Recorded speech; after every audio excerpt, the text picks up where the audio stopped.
Hello मेरे प्यारे विद्यार्थियों, कैसे हो आप सभी। मैं रवि रंजन सर स्वागत करता हूं आपका अपने यूट्यूब चैनल इंग्लिश मस्ती रवि के एक बेहतरीन क्लास में। विद्यार्थियों, आज जो आपका क्लास है वह होगा आपके इंग्लिश बुक रेनबो पार्ट 2 के पोएट्री सेक्शन का 5वां अध्याय। 4 तक तो हम ख़त्म कर दिए थे, ओड टू ऑटम तक। आज आपका जो अध्याय शुरू होगा वो होगा एन एपिताफ। विद्यार्थियों सभी को गुड इवनिंग। जो विद्यार्थी जुड़े हैं आप लास्ट तक जुड़े रहिए और क्लास का आनंद लीजिए। तो चलिए हम लोग अपने चैप्टर को शुरू करते हैं। आप लोग जितने भी लोग वीडियो को देख रहे हैं वो लाइक ज़रूर कर दीजिएगा। ये चैप्टर कौन सा है आपका? एन एपिताफ, जिसके लेखक हैं वाल्टर डिला मारे। हमने आपको लेखक और उनकी रचनाएं और कवि और उनकी जो रचनाएं हैं उससे रिलेटेड सारा जो है याद करने वाला मैच द फॉलोइंग वो बता ही दिया है। ठीक है, आगे देखिए, इस चैप्टर को देखते हैं क्या बोल रहा है। वाल्टर डिला मारे 1873 टू 1956। वाल्टर डिला मारे जिनका जन्म 1873 में हुआ था और उनकी मृत्यु जो है वो 1956 में हुई थी। जन्म 1873 ईस्वी में और मृत्यु कब हुआ था? 1956 ईस्वी में। ठीक है, तो यहाँ से दो क्वेश्चन ऑब्जेक्टिव आप लोग को मिल गया। एक 1873 में जन्म हुआ था और 1956 में क्या हो गया? मृत्यु हो गया। और यही देखिए थे वाल्टर डिला मारे। ठीक है, नेक्स्ट देखिए क्या बोल रहा है। वाल्टर डिला मारे was born in the village of Charlton in Kent, England. ठीक है, बॉर्न मतलब होता है जन्म लेना, विलेज मतलब क्या होता है? गांव, है ना। तो जो वाल्टर डिला मारे थे उनका जन्म केंट के चार्लटन गांव में हुआ था। और ये जो केंट शहर है वो कहाँ पड़ता है? तो इंग्लैंड में। यही देखिए केंट शहर यही है ना। तो एक चीज़ हम आपको बताना भूल गए, एपिताफ का मतलब क्या होता है। ठीक है, सबसे पहले जो चैप्टर है एपिताफ, इसका मतलब क्या होता है? तो एपिताफ का मतलब होता है कब्र पर लिखी गई इबादत। मतलब क्या कि कोई व्यक्ति मर गए हैं और उनका जो कब्र है, कब्र मतलब जहाँ उनको गड़ा जाता है ना, जहाँ उनको गड़ा जाता है उसके ऊपर जो उनका गुणगान लिखा होता है ना, उसी को एपिताफ बोलते हैं। देखिए एपिताफ मतलब क्या होता है? एन इंस्क्रिप्शन, इंस्क्रिप्शन मतलब होता है अभिलेख या शिलालेख। और ऑन और एट ए टॉम्ब, टॉम्ब मतलब क्या होता है? मस्जिद होता है ना, या फिर मज़ार होता है। ए ग्रेव, ग्रेव मतलब, तो ग्रेव का मतलब होता है कब्र। In a memory of the one buried here, मतलब देखिए एपिताफ का मतलब क्या बोल रहा है?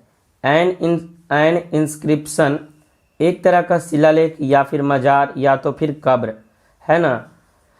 इन memory of the one buried here मतलब कि जो वहाँ पे जिसकी लाश वहाँ पे गड़ी हुई है, मतलब उसके उस कब्र के अंदर जो भी व्यक्ति है उसकी याद में जो कुछ भी वो लिखा जाता है वहाँ पे, उसी को क्या बोलते हैं? एपिताफ बोलते हैं, है ना। एपिताफ मतलब पहले ही आपको बता दिए, कब्र पर लिखी गई इबादत या जो व्यक्ति मरा है उसका गुणगान जो उसकी कब्र पे किया जाता है उसको एपिताफ बोलते हैं। ठीक है, अब देखिए आगे। तो बताया क्या कि वाल्टर डिला मेयर जो हैं उनका जन्म केंट के चार्लटन गांव में, केंट जो इंग्लैंड में पड़ता है वहाँ हुआ था। He lost his father at the age of 4। Lost मतलब होता है खोना, है ना। लॉस्ट मतलब क्या? खोना। And had to move with his family to London. उन्होंने अपने पिता को 4 वर्ष की अवस्था में खो दिया। मतलब कि जब वाल्टर डिला मारे 4 साल के थे तो उनके पिता का देहांत हो गया, उनके पिता मर गए और मजबूरी में उनको अपने गांव को छोड़ करके कहाँ आना पड़ा? पूरे परिवार को लेकर के। मूव विथ मतलब क्या? आना। मूव, ऐसे मूव मतलब क्या होता है? मुड़ना, है ना। लेकिन यहाँ मूव मतलब मुड़ना नहीं, मतलब आना ही हो गया, है ना। क्या बोल रहा है कि he lost his father at the age of 4। उन्होंने अपने पिता को 4 साल की उम्र में खो दिया। ये देखिए यहाँ उनके पिताजी जो है उनका देहांत हो गया है ना। जो मरे हुए रहते हैं वो कुछ इसी तरीके से उनको रखा जाता है। देखिए नंबर 4 जो पिक्चर है उसमें कैसे डेड बॉडी को सुला दिया जाता है और उसके भी पैर में एक टैग दे दिया जाता है, इतना नंबर ये वो है ना, उसका सब नाम वगैरह लिखा होता है उस पर। तो उनके पिता की मृत्यु जो है वो जब 4 साल के थे तभी हो गई and had to move with his family to London, और उनको पूरे परिवार के साथ लंदन आना पड़ा, है ना। नेक्स्ट स्लाइड देखते हैं क्या बोल रहा है। देखिए विद्यार्थियों, आगे कवि क्या बताना चाह रहे हैं। आगे बोल रहा है he is known for his sensitive concerns with the world of children and the world of the super natural. पहले हम फुल स्टॉप तक पढ़ लिए हैं, अब यहाँ तक का जो भी मीनिंग्स है उसको सबसे पहले देख लेते हैं। नोन मतलब होता है जाने जाते, फॉर मतलब के लिए, सेंसिटिव कंसर्न मतलब होता है संवेदनशील चिंता, ठीक है। तो किसका संवेदनशील चिंता?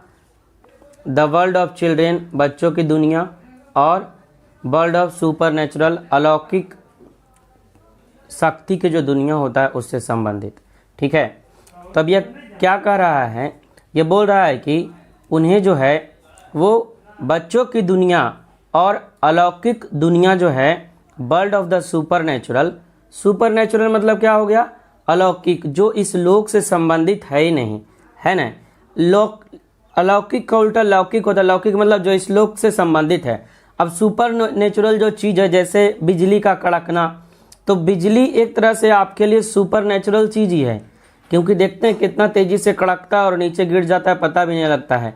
यदि उसके चपेट में कोई एक भी इंसान आ जाता है तो समझिए उसके खाली हल्का सा उसका जो आग है वो पड़ता है करंट, तो आदमी की क्या हो जाती है? मृत्यु हो जाती है। ये देखिए क्या है, सुपर नेचुरल चीज़ ये है ना। तो वो जो है वो बच्चों की दुनिया और अलौकिक दुनिया के प्रति उनकी जो संवेदनशील चिंताएं हैं, सेंसिटिव कंसर्न है, उसके लिए वाल्टेयर डेला मारे को जाना जाता है। वाल्टेयर डेला मारे को किस लिए जाना जाता है? तो बच्चों की दुनिया और अलौकिक शक्ति की जो दुनिया है उसके प्रति संवेदनशील चिंताओं के लिए वाल्टेयर डेला मारे को जाना जाता है। आगे देखिए क्या बता रहे हैं। His song for children and peacock pi depict world of the dreams. अब देखिए यहाँ एक जो मतलब है डिपिक्ट, तो डिपिक्ट का मतलब क्या होता है? डिपिक्ट का मतलब होता है चित्रित करना। मतलब यदि कोई व्यक्ति आपको पिक्चर के माध्यम से कुछ समझाना चाहता है तो उसको क्या बोलते हैं? डिपिक्ट बोलते हैं। डिपिक्ट मतलब चित्रण करना, वर्णन करना। लेकिन कैसे? तो पिक्चर के माध्यम से, फोटो के माध्यम से कोई आपको यदि कुछ चीज़ बताने का कोशिश करता है या बताता है तो उसको डिपिक्ट बोलते हैं। क्या बोलते हैं? डिपिक्ट बोलते हैं। आगे देखिए बोल रहा है उनका सॉन्ग फॉर चिल्ड्रेन और पीकॉक पाई। ये देखिए बुक है उनका सॉन्ग फॉर चिल्ड्रेन और ये बुक है पीकॉक पाई। दोनों बुक का नाम है सॉन्ग फॉर चिल्ड्रेन और पीकॉक पाई। जो है वो birds of the dreams, dreams मतलब क्या होता है? सपना।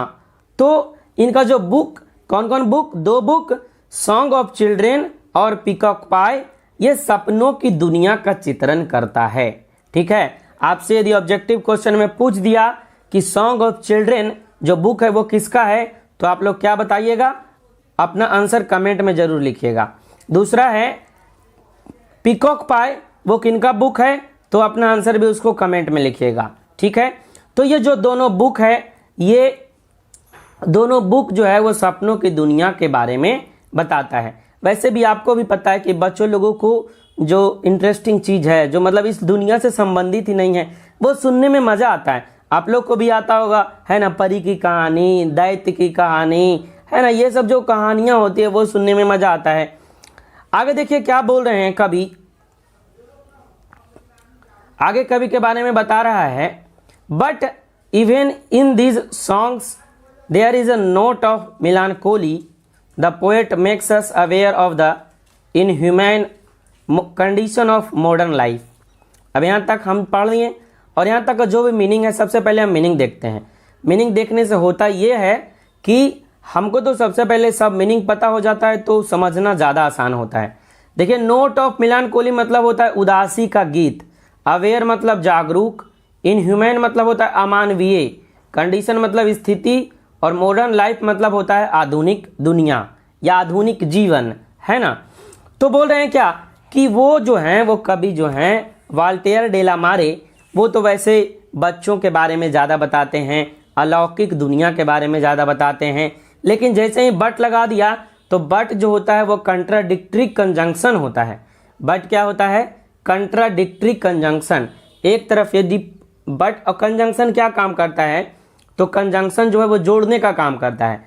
तो बट जो है वैसा कंजंक्शन है जो विरोधाभासी कंजंक्शन है, उसके एक तरफ पॉजिटिव वर्ड आएगा, दूसरे तरफ निगेटिव वर्ड आता है। तो देखिए हम निगेटिव वाला वर्ड पढ़िए, क्या बोल रहा है? But even in these songs there is a note of melancholy. लेकिन ये जो उनकी गीतें हैं, है न, इसमें भी कुछ उदासी के धुन, उदासी के नोट सुनाई देते हैं। आप देखते हैं नोट मतलब क्या होता है? नोट मतलब बहुत सारा चीज़ होता है। नोट मतलब तो एक नोट करना हो गया, नोट मतलब नोट वाला नोट भी जानते हैं। नोट मतलब किसी चीज़ को नोट करना, नोट मतलब गाना में जो नोट्स होता है उसको बोल रहे हैं, गीत में जो नोट्स होता है उसको बोल रहे हैं, उसको भी नोट्स बोला जाता है। तो जो शोक के गीत है वो भी आपको इन जो सॉन्ग्स हैं उनके उसमें देखने को मिलेगा। हालांकि ये जो सॉन्ग्स है वो बच्चों के लिए है, लेकिन फिर भी आपको इसमें क्या, वो मिलानकोली, नोट ऑफ मिलानकोली मतलब सो उदासी के गीत, शोक के गीत आपको देखने को मिलेगा ही। मिलानकोली मतलब क्या होता है? शोक, ठीक है। ये हो सकता है आपके एग्जाम में करेक्टली स्पेल्ड में पूछ दे या फिर सिनोनिम्स में पूछ दे, ठीक है। नेक्स्ट देखिए क्या बोल रहा है? The poet makes us aware of the inhuman condition of modern life. Aware मतलब जागरूक करना, अवेयर मतलब जागरूक करना। और कवि जो हैं ये हमको आधुनिक जीवन में जो अमानवीय स्थिति है, इनह्यूमन कंडीशन मतलब क्या हो गया? अमानवीय स्थिति। तो जो आधुनिक जीवन में अमानवीय स्थिति है वो उससे हमको जागरूक करने का, उससे हमको परिचित करने का क्या कर रहे हैं? उससे हमको परिचित बना रहे हैं, उससे हमको परिचित करवा रहे हैं। कौन? कवि वाल्टेयर डेला मारे। इसमें उनका परिचय हम जान रहे हैं, तो परिचय में हमको सारा कुछ पढ़ना है कि वो क्या थे, क्या नहीं है, कब जन्म हुआ और क्या क्या किए, कौन कौन सा उसका बुक है, ठीक है। तो आप लोग भी देखते हैं आज का जो लाइफ है, मॉडर्न लाइफ, इसमें इनह्यूमन कंडीशन कितना है। बहुत ज़्यादा लोगों को क्या कर रहा है? मार रहा है, उससे छीन झपट के दूसरा का खा रहा है, यही सब चल रहा है कि नहीं? अमानवीय स्थिति हो रहा है। आज देखो, है ना, जो बेटा है वो बाप को घर से निकाल देता है, अपनी माँ को घर से निकाल देता है, बहुत सारा अमानवीय स्थिति है ना। उस कंडीशन में भी उनको इस तरीके से छोड़ दिया जाता है, फिर वो क्या करेंगे, कहाँ जाएंगे, है ना। तो आज के जो लाइफ है उसकी जो अमानवीय स्थितियाँ हैं, है ना, उसके बारे में बता रहा है। कहीं कहीं आप भी देखते होंगे, आप यदि गलत नहीं भी होते हैं तो भी लोग आपको गलत ठहरा देते हैं, और दोस्त आप पर भी लगता है। तो वो क्या है? इनह्यूमन कंडीशन है। वो क्या है? इनह्यूमन कंडीशन है। इनह्यूमन मतलब क्या होता है? अमानवीय, और कंडीशन मतलब स्थिति। बढ़ते हैं आगे। आगे देखिए क्या बोल रहा है? He shows his genius by evincing fresh interest in old themes. अब देखिए, Queen Elizabeth second honoured him with the order of merit in 1953। अब समझते हैं क्या बोलना चाह रहे हैं कवि, मतलब कि कवि के बारे में क्या बोला जा रहा है। सोज मतलब क्या होता है? दिखाना। जीनियस मतलब क्या होता है? बुद्धिमत्ता या बुद्धिमानी। इवेंसिंग मतलब होता है प्रदर्शित करना। फ्रेश इंटरेस्ट मतलब होता है तरोताजा रुचि। फ्रेश मतलब क्या होता है? तरोताजा। अब जैसे बोलते हैं ना, फ्रेश एयर हम लेने जा रहे हैं, है ना, ये सब्जी जो है वो फ्रेश है ना। तो फ्रेश जो क्या है वो तरोताजा होता है। आज का मौसम कितना फ्रेश है, फ्रेश वेदर है, तो वो भी बोल सकते हैं। तो बोल रहा है, he shows his genius by evincing fresh interest मतलब तरोताजा रुचि, है ना। ओल्ड थीम मतलब होता है पुराने विषय। थीम मतलब क्या होता है? विषय। वैसे थीम मतलब और भी कुछ होता है, लेकिन यहाँ थीम मतलब क्या है? विषय। ऑनर्ड मतलब क्या होता है? सम्मानित करना। ऑर्डर ऑफ मेरिट मतलब सम्मान के से उनको सम्मानित किया गया, है ना, मेरिट के सम्मान से। आगे देखिए क्या बोल रहा है, अब समझते हैं इसको। He shows his genius by evincing fresh interest in old theme. ये जो वाल्टेयर डे ला मारे थे, ये पुराने विषय में अपनी नई रुचि पैदा किए। मतलब क्या कि पुराने विषयों को ये एक नए अंदाज में, नए तरीके से, फ्रेश इंटरेस्ट के साथ लोगों के सामने उसको प्रस्तुत किए और पुराने विषयों में नयापन ला करके क्या किए, वो अपनी बुद्धि का परिचय दिए, है ना। वो अपनी बुद्धि को दिखाएं कि देखो ये पुराना जो विषय है इसमें भी कुछ नया हम कर सकते हैं, इसमें भी कुछ क्या होता है, हम नया कर सकते हैं। लेकिन नया करने का आपके पास क्या होना चाहिए, माइंड होना चाहिए। जब तक माइंड ही नहीं होगा तो पुराने चीज़ों में नया क्या, नए चीज़ों में नया आप भी नहीं कर सकते, क्योंकि आपके पास माइंड ही नहीं है। जो माइंड ही नहीं है तो बुद्धि नहीं है, तो बुद्धि के बिना कुछ थोड़ी होता है। तो वही बता रहा है क्या कि जो वाल्टेयर डे ला मारे थे वो उन्होंने अपना पर बुद्धिमत्ता दिखाई और जो पुराने विषय थे उसमें भी नयापन ला करके लोगों के सामने उसको प्रस्तुत किया। आगे देखिए क्या बता रहा है। क्वीन एलिजाबेथ सेकेंड जो इंग्लैंड की महारानी हैं, ये देखिए इनका दो फोटो है। एक फोटो में ये पूरी जवान लग रही है और एक अभी इनकी उम्र क्या हो गई है, बूढ़ी हो गई है। अब ये बूढ़ी हो गई है, इनके बारे में भी आगे चर्चा करेंगे। ये कविता ही वही है, ठीक है। तो उनको 1953 में ऑर्डर ऑफ मेरिट दिया गया, है ना। तो आपसे ये भी क्वेश्चन पूछ सकता है कि वाल्टेयर डे ला मारे को ऑर्डर ऑफ मेरिट कब दिया गया, कमेंट में आप बता दीजिएगा। चलिए हम लोग उनके परिचय को तो जान लिए कि कवि क्या थे, नहीं थे। कवि के परिचय को हमने जान लिया। अब कवि ने जो कविता लिखे हैं उसको भी हम देख लेते हैं, ठीक है। आइए विद्यार्थियों, अब हम देखते हैं कविता एन एपिताफ, ठीक है। तो सबसे पहले एन एपिताफ का मतलब हम बता ही दिए थे, क्या होता है, कब्र पे लिखी हुई इबादत। ये देखिए कब्र है और इस पे जो यहाँ पे देखिए जो लिखा हुआ स्तुति गान है उसी को एपिताफ बोलते हैं, ठीक है ना। ये देखिए यहाँ पे कुछ लिखा हुआ है और यहाँ जो कब्र है यहाँ दिख रहा है, इसके ऊपर कुछ लिखा हुआ है, ठीक है। ऐसे चौड़ा में देखिए कुछ न कुछ लिखा हुआ है, यहाँ भी कुछ लिखा हुआ है। तो कब्र पर जो किसी व्यक्ति के बारे में उसका गुणगान लिखा होता है उसी को एपिताफ कहते हैं। और इसके लेखक कौन है, वाल्टर डी ला मारे। अब देखिए हम पढ़ते हैं तो ये कविता में कवि जो है एक स्त्री के बारे में बताए हैं जो मर चुकी है। क्या है कि एपिताफ मतलब क्या है, कब्र में लिखी हुई इबादत, मतलब कि वो जो औरत होगी वो कब्र में गड़ी होगी और उसी का गुणगान जो है वो कवि अभी कर रहे हैं। पहले वो औरत होगी और इसी का गुणगान अभी क्या कर रहे हैं, कवि कर रहे हैं। अब देखिए क्या बोल रहा है, here lies a most beautiful lady. यहाँ पे जो है, कहाँ पे, यहाँ पे जो है वो एक बहुत ही सुंदर औरत, बहुत ही सुंदर महिला पड़ी हुई है। मतलब कि वो महिला जो थी वो मर गई, है ना। तो अब ये जो देख रहे हैं कब्रगाह या फिर टॉम्ब, उसमें पड़ी हुई है, ठीक है। Light of step and heart was she. अब देखिए लाई मतलब पढ़े रहना और थिंक मतलब सोचना। आगे देखिए ईवर मतलब सदा और वेस्ट कंट्री मतलब होता है पश्चिमी देश। क्या बोल रहा, light of step and heart was she. Light of step कहने का मतलब उसका पैर जो है वो हल्का है। स्टेप मतलब कदम होता है और लाइट मतलब हल्का, उसका कदम हल्का है। मतलब क्या समझने का कि वो जो औरत है वो एक जगह टिक कर नहीं रहने वाली औरत है। मतलब कि वह सर्वथा, है न, घूमने वाली औरत है। लाइट ऑफ स्टेप मतलब क्या कहना कि आज वहाँ कल वहाँ, मतलब कि पैर उसका स्थिर ही नहीं है ना। वो चल रही है ना। तो उस लाइट ऑफ स्टेप मतलब पैर हल्का मतलब क्या कि एक जगह टिक कर रहना ही नहीं है ना।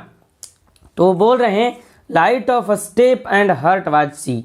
मतलब ये जो औरत पड़ी हुई है यह दुनिया की मोस्ट ब्यूटीफुल लेडी है और यह आदतन सर्वतः यह जो है वो एक घूमने वाली औरत है। कैसी औरत है, घूमने वाली औरत है। ये देखिए यहाँ पे मैंने दो पिक्चर लिया है जिसमें आपको घूमने वाली औरत दिखाए हैं कि कैसे, और औरत यानी महिला जो है वो देखिए कैसे जा रही है अपने रास्ते पे, ऐसे है ना, अपने रास्ते पे देखिए ऐसे जा रही है। और यहाँ एक पिक्चर और लिए हैं, जो महिला जो है वो पर्वत पर ट्रैकिंग कर रही है, ठीक है, चढ़ रही है। आगे देखिए, तो बता रहे हैं कभी कि यहाँ क्या है, एक बहुत ही सुंदर महिला क्या है, पड़ी हुई है, और ये आदतन घूमने वाली महिला है। I think she was the most beautiful lady. मैं सोचता हूँ कि यह जो औरत थी यह सबसे ज़्यादा सुंदर औरत थी।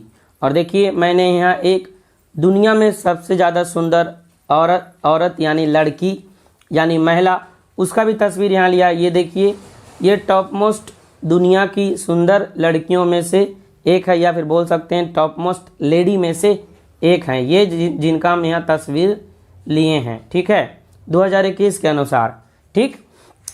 तो वही बता रहे हैं कभी, I think she was the most beautiful lady. मैं सोचता हूँ कि यह जो औरत है यह सबसे सुंदर औरत थी, यह सबसे सुंदर महिला थी। That ever was in the west country, जो सदा इस पश्चिमी देश में थी, है ना, जो कहाँ थी, जो पूरे पश्चिमी देश में सबसे ज़्यादा सुंदर औरत थी। पश्चिमी देश कहने का मतलब वेस्ट कंट्रीज, हम लोग ईस्ट में हैं, है ना, वो जो है यूरोप वो सब वेस्ट में पड़ता है, तो उसको वेस्ट कंट्री बोलते हैं, है ना। यूरोप में जो भी है, ब्रिटेन है, लंदन है ना, वो सब क्या है, पश्चिमी वेस्ट कंट्री है, जितना भी यूरोपियन कंट्री जो भी है, ठीक है। तो वो बता रहे हैं that ever was in the west, मतलब जो पूरे पश्चिमी देश में सबसे वो सुंदर महिला थी, सबसे सुंदर औरत थी। आगे देखिए क्या बता रहे हैं कभी,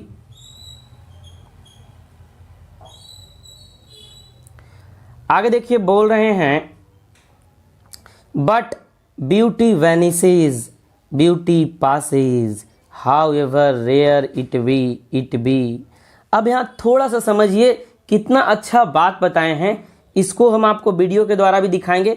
सबसे पहले इसके जो लाइन है उसको समझने का कोशिश कीजिए कि क्या बोल रहे हैं। एक कहानी भी हम सुनाएंगे आपको ब्यूटी से रिलेटेड, तो पहले इसको समझते हैं। क्या बोल रहे हैं, बट ब्यूटी वैनिसेज। वैनिसेज मतलब क्या होता है, गायब हो जाना, ब्यूटी गायब हो जाना। ब्यूटी पासेज मतलब बोल रहे हैं कि वह जो औरत थी वो दुनिया की, मतलब पश्चिमी देश की सबसे ज्यादा सुंदर औरत थी, लेकिन कहते क्या हैं कि सुंदरता जो है वो ढल जाती है, वो ब्यूटी जो है वो गायब हो गई, और ब्यूटी जो है वो उसकी ढल गई, है ना। आपको भी पता है कि कोई आदमी जन्म लेता है तो बच्चा कितना सुंदर लगता है, धीरे धीरे जवान होता है तो और ज्यादा हैंडसम लगता है, लेकिन जैसे जैसे उसकी जवानी ढलती है और बुढ़ापा आता है तो उसका जो बॉडी है, आज जो यह स्किन इतना अच्छा देख रहे हैं, बाद में जब बूढ़े होते हैं हम लोग तो यह स्किन में झुर्रियां आ जाती है ना, फिर तुमको लगेगा ये क्या है ना।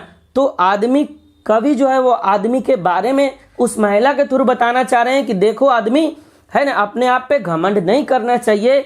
ये जो तुम्हारा शरीर है वो एक दिन तो तुम जवान था, बच्चा था, अच्छा दिख रहा था, आज जवान में कितना सुंदर दिख रहे हैं, लेकिन जैसे ही उम्र ढलते जाता है हमारा जो स्किन है वो धीरे धीरे भी बूढ़ा होता जाता है। स्किन क्या होता है, झुर्रियाँ इसमें आने लगती है, और हमारा जो ब्यूटी है वो गायब हो जाता है। क्या हो जाता है, गायब हो जाता है। हमने देखिए एक पिक्चर लिया है, ये देखिए एलिजाबेथ सेकेंड है, और ये देखिए ये भी एलिजाबेथ सेकेंड है। ये इनकी जवानी, मतलब कि जब ये जवान थे तब का फोटो है, अब देखिए ये बूढ़ी हो गए हैं तब का फोटो। देखिए ये अपनी जवानी में कितनी सुंदर लगती थी, आज देखिए इनकी जवानी जब ढल गई तो इनका चेहरा देखिए, सुंदर तो अभी भी हैं लेकिन चेहरे में झुर्रियाँ आ गई है, जो स्किन है वो लटक गया है। इसको हम वीडियो के माध्यम से भी देखेंगे, है ना। यहाँ तो पिक्चर ही है और एक कहानी भी इस पे हम बताएंगे आपको। पहले इस जो शीर्षक है उसको पढ़ लेते हैं। आगे क्या बोल रहा, however rare it be, मतलब कि दुनिया में रेयरेस्ट ऑफ रेयर, कोई भी, रेयर मतलब कहने का मतलब क्या, कि मतलब कि दुनिया में गिना चुना एक भी, है ना, रेयरेस्ट ऑफ रेयर बोल सकते हैं।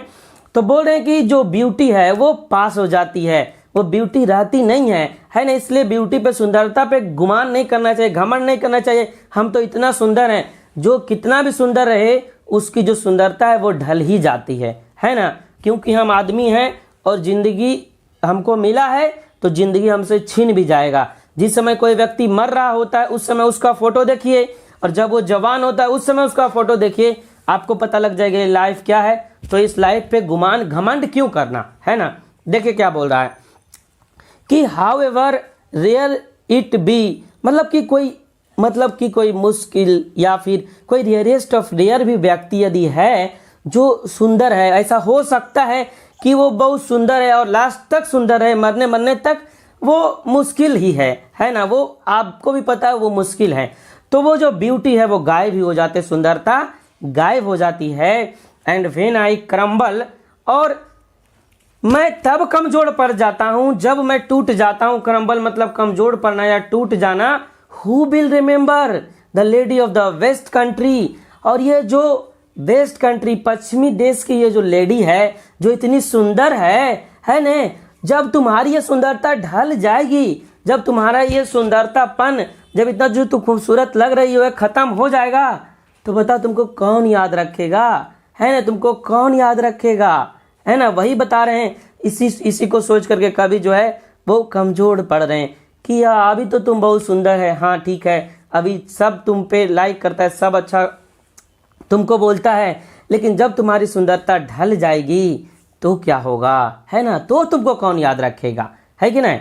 यही कविता था। मतलब ये देखिए, एक तरह से हम देखें तो ये कविता का सार यही है कि आदमी को अपने आप पे घमंड तो नहीं करना चाहिए, है ना, क्योंकि सुंदर जो व्यक्ति आज है कल उसकी भी सुंदरता ढल जाएगी।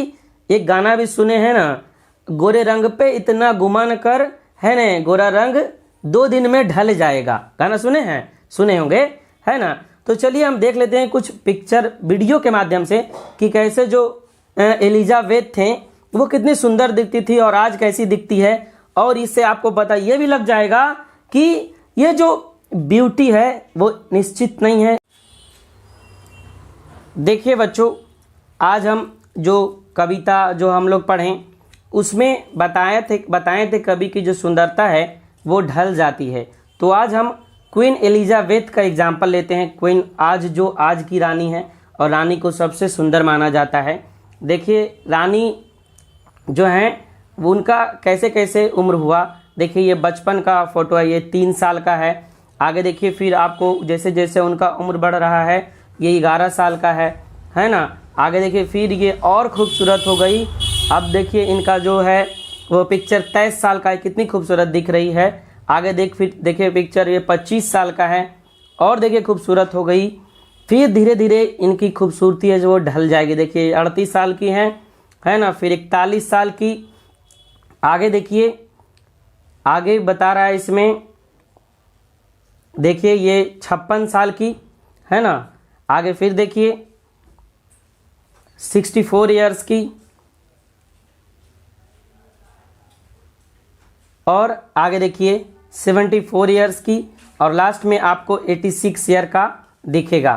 तो कवि जो है वो अपने कविता के माध्यम से यही बताना चाह रहे हैं कि दुनिया की कोई भी कितनी भी खूबसूरत जो औरत होती है ना, महिला होती है या कोई भी खूबसूरत होता है, उसकी खूबसूरती जो है वो गायब हो ही जाती है। और आप यहाँ मतलब कि लाइव एग्जाम्पल देख लिए कि हमारी खूबसूरती है जो किस प्रकार से ढलती है। तो वीडियो देखने के बाद आइए आप लोग एक कहानी भी सुन लीजिए, ठीक है।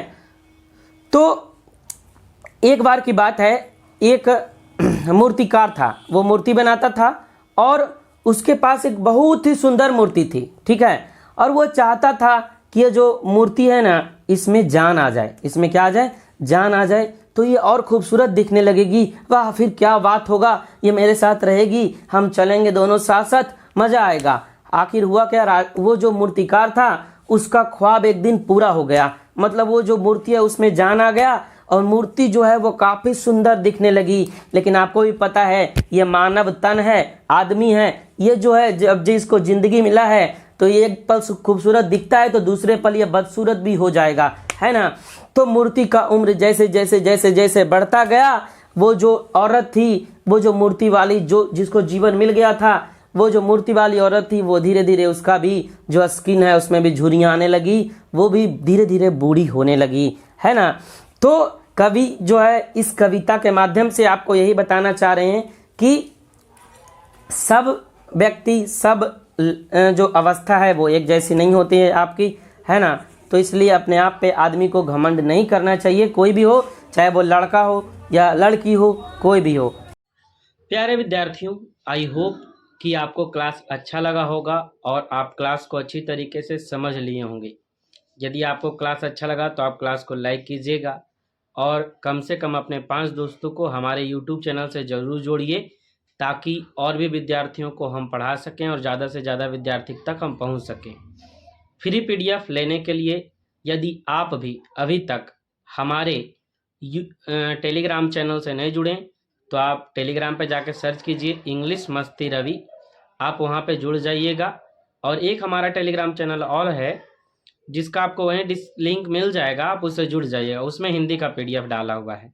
तो आप फ्री पीडीएफ के लिए हमारे टेलीग्राम चैनल इंग्लिश मस्ती रवि से ज़रूर जुड़ें, आपको वहाँ हिंदी और इंग्लिश किताब का फ्री पीडीएफ ज़रूर मिलेगा। ठीक है विद्यार्थियों, तब तक के लिए जय हिंद, वंदे मातरम। आप लोग खुश रहें, तंदुरुस्त रहें, मस्त रहें और अच्छे से पढ़ें, मन से पढ़ें। हम तो आपको मन से पढ़ाने के लिए तैयार ही हैं, क्योंकि इंग्लिश पढ़ रहे हैं किसके साथ, रवि के साथ, वो भी मस्ती के साथ। ठीक है, गुड नाइट, बाय बाय सभी विद्यार्थियों को।